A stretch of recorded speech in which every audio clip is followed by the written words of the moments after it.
aussi de Macron gis nañ nga def ci benn position ne Sénégalais yi dañoo war a décoloniser wu mentalement parce que am na opposition boo xam ne mi ngi bëgg a def ay manifestation te bu France waxee ñu ne ingérence dans les affaires intérieures normalement arrivé Macron bi am na ñu bëggoon manifester mooy ñi nga xam ne front anti CFA ak les APE nan nga jàngate loolu yëpp. waaw ñooñu laay commencé ñooñu moom maa ngi leen di jaajëfal parce que li ma jàpp mooy lenn rek moo jara manifester ci ñëw Macron su dul loolu ñëw bi amul solo mooy li suñu digganteeg France muy diggante domination France toog suñu kaw depuis ba mu ñuy traité négrièrement di jaay suñuy maam ba nit ñu coloniser ba tey ñu nekk ci néocolonisation accepté parce que suñuy leader politique ñoo ko accepté. Kagame bi mu jëlee responsabilité am na yu mu réglé boppam. diggante boobu te li ko gën a symboliser bokk na ci koppar gu bon gi ñu yor France teg ñu ko wala ñu nangu ko bokk na ci li ñu imposé te Abdoulaye bañoon ko Macky ñëw signé ko muy accord de partenariat économique muy danger bi gën a rëy bi nga xam ne tey mooy gete Sénégal ak Afrique de l'Ouest de manière générale muy ñoom ni ñuy fexee ba seeni multinationale daal di ŋànk suñu économie ba bépp fànn ba pare ñu leen di jox ay gré à gré léeg-léeg sax ñu dàq ay sénégalais fi ñu nekkoon gis nga def nañ ko fii bi ñuy jox Négotrans port bi ak yeneen ak yeneen pour jël ay tubaab teg leen foofu yooyu moo jar a xeex te ñooñu nga tudd noonu loola taxoon ñu bëgg a manifester man jàpp naa ni loolu rek a jaroon manifester la ca des nag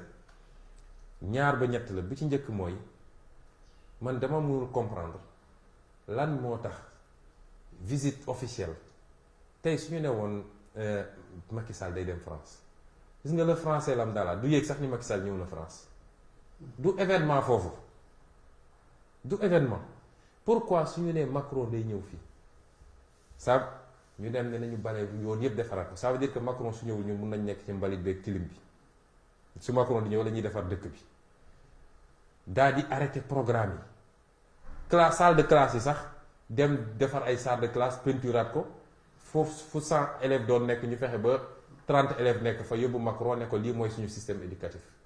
ñàkk wekk sa bopp weesuwul loolu beneen bi muy nag dama déglu démb journal Sud FM ñu def benn élément ne ce que les Saint-Louisiens attendent de la venue de Macron ma digg ñi naan waaw école bi ñun loolu lañ ciy xaar Macron ñëwam bi parce que école bi ci histoire Saint-Louis la nekk école bi dañ ko war a defaraat lii lañ ko war a defaraat ma ne mais c'est extraordinaire c'est-à-dire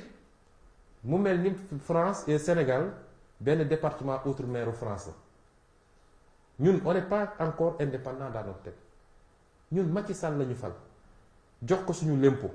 jox ko suñu administration jox ko suñu armée jox ko suñu diplomatie ne ko mun nga leb ci suñu tur ba pare naan Macron comme mi ngi ñëw nañu defar école bii donc yooyu li muy wone mooy ñun suñu bopp am nañu problème mu benn complexe boo xam ne mu ngi ñuy topp suñu bopp déjà am na lu des mu des nag li ci des ci politique man dama bokk ci ñu ne samay problème politique intérieure duma ko dem naan dama koy yoole ci Macron parce que li Sénégalais yi war a xam Macron yoonam newul ci suñuy problème politique Macron tant que ñu ngi koy régleel les intérêts de la France loolu moo leen intéressé te loolu Macky nga koy defaral ba mu baax soo Macron soo ko tegaloon Macky tegal ko Ousmane Sonko wala Abdoulaye Wade wala keneen Macky Sall lay tànn kon dem na da ngay manifester parce que la démocratie sénégalaise a reculé parce que élection yi ñu génn baaxul d'abord pour man c'est pas le problème de Macron parce que problème politique su amee France doo gis acteur politique français bi koy ñëw wax Macky Sall mais ensuite c'est se tromper de cible parce que Macron su doon moom mooy voter wala mooy élire dinañ jox Macky Sall 50 mandats parce que Macky Sall France fi nekkal lu France bëgg mu defal ko kon kooku pourquoi ñuy tànn un Ousmane Sonko boo xam ne nee na tey suñ ma joxoon réew mi je revois toutes nos relations avec la France ça va de soi ñoom xam nañ seen bopp ñoom dañu am fulla tubaab yi dañu am fulla xam nañ seen bopp defar nañ seen stratégie soo gisee ñu bëgg ñu signé ñu bëgg ñu dugal ci APE ñoom def nañ seen stratégie sur 40 ans 45 ans yi di ñëw bis bu ñu ratifié APE dans la zone CEDEAO gis nga soo gisee ñoom Auchan ak yooyu ñëw wax naa ko assemblée ñenn ñi ils n'ont pas compris li tax ñu andiwaat seen grande surface Total mi commencé woon retiré wu sax ne l'Afrique n'est pas le Sénégal n'est pas rentable. Total dellu si na jënd même ay stations yu fi ne woon. ubbi ay boutique bonjour defaraat ba mu rafet. parce que bis bu ñu ratifier les accords de partenariat économique tubaab yi ñoom ñooy defar ci seen i usine ñoom ñooy transporter andi suñu gars yi doon dem di jëndi di ñëw kenn dootu fi jëndeeti bu ñu àndee ñoo koy placer seen i grande surface jaay donc depuis l'industriel depuis le secteur primaire mooy seen baykat bi bay te ñu ubbi suñu frontière ba suñu baykat mënul compétir ak moom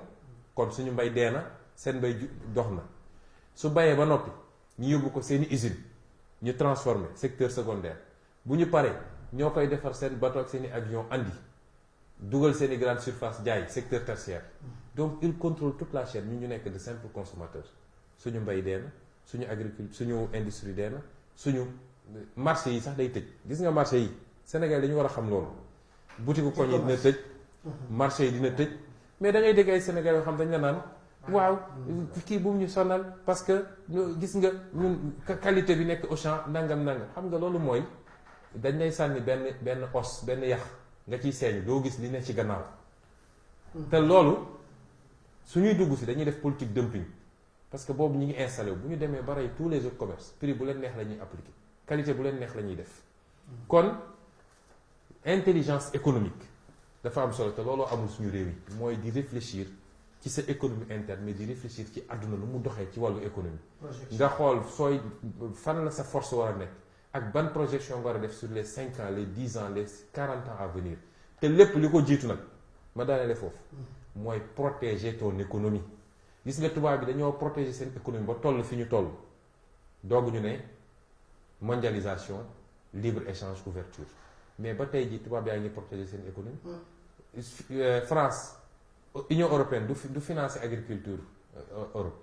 Amérique duñ ko def li tax contentieux entre Union européenne ak États-Unis bëri au niveau de l'OMC parce que ñoom ñëpp ils subventionnent leur agriculture ñoom ñëpp ils mettent des taxes à l'entrée soo bëggoon jël Toyota su bëggoon jaay États-Unis il faut mu fay ay taxes ak ay surtaxes ba pare il faut qu'il mu respecte un certain nombre de critères techniques mais su loolu weesoo dañ ko naan quota lañ lay jox parce que suñ la joxul quota boo moytul General Motors léegi mu daanu ñun ñu nekk fii yow sa dara sotteegul sa filière industrielle defaroo ko sa filière agricole doxul sa filière infrastructurelle doxul sa dara ñëwagul nga naan damay dem libre échange di signer ay accords de partenariat économique moo tax keroog bi ma déggee président Macky Sall patronat bi interpellé ko ci ni muy joxee marché étranger mu ne leen bu yóbboo ngeen préparer parce que même les Marocains arrivent les Turcs arrivent c'est à vous de vous mettre à niveau j'ai dit mais cuune weesuwul lool ñeneen ñi les entreprises marocaines l'état marocain daf leen a protéger soutenir leen ba ñu dëgër mu ne leen xam ngeen lan la mënagu leen dem compétir Europe mais comme le reste de l'Afrique là ñi ngi nelaw dem leen foofu ngeen jël des parts de marché Hyundai LG Samsung et cetera le système des chaebols yi nga xam ne Corée moom lañu defoon état bi yoroon ko à la base financé ko ba ñu toll fi ñu toll ay Renault ak yoon état français moo ne woon ci gannaaw et ba léegi état français moo ne ci gannaaw quelque part kon yow loolu yëpp defagoo ko ñu ne la libre échange xamoo sax luy libre échange nga taxaw devant ton patronat ne leen débrouillez-vous. mais alors ci boobu moo tax ma bëgg ñu wax situation économique du pays gars yi dañuy wax yaayu am na